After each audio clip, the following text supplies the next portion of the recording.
para maibigay yung mga nararapat sa inyo. At alam na alam ko, hindi lang dito sa Makati, kundi sa buong Pilipinas, ang Pilipinas ay magiging better dahil sa ating susunod na senador, Senator Abby Banner! Kung hindi nyo po na itatanong, ako po ang pinatuwa ng Makati sa Philippine Councilors League at Metro Manila Councilors League dahil ako po ang presidente ng Makati. And gusto ko lang po sabihin sa inyo, marami pong naiinggit sa Makati. Napakarami pong naiinggit dahil sa mga magagandang serbisyo na ibinibigay sa inyo ng ating pamahalaan sa pamumuno po ng ating mahal na mayor. Ang susunod na senador ng Pilipinas, Senator Abby Banner! At wala na pong ibang kung nakikitang papalit para maging ama ng Makati dahil pinatunayan niya na sa 9 na taon bilang isang kongresista sa District 2. Ang susunod nating Mayor, Mayor Luis Campos!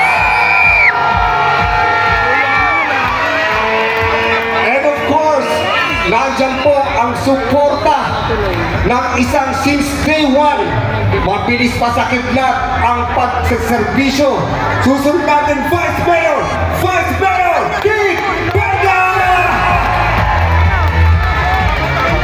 And of course, sa ating Distrito 1, ito po ay nagserbisyo na sa inyo ng napakahabang panahon. At alam kong patuloy natin susuportahan dahil nakita ko rin po ang kanyang sipag at serbisyo. Palakpakan po natin ang susunod natin, Congresswoman ng District 1, Congresswoman Monique Lagnabayo! At pagdating naman po sa Distrito 2, ito po, at trabaho ko po ito sa konseho, nakita ko rin po ang kanyang sipag at serbisyo. Ang susunod natin, Congressman ng District 2, Congressman Alden Dennis Almario! And of course, ang buong team din natin, councilors, alam ko po, susuportahan natin lahat. Alam niyo po, napaka-importante na lahat po sila ay maipasok. Ganun sa ganun po, ay patuloy at mabilis ang serbisyo. Dahil nga, ang sabi ni Mayor Abby, Senator Abby, better. Kailangan better. Okay ba?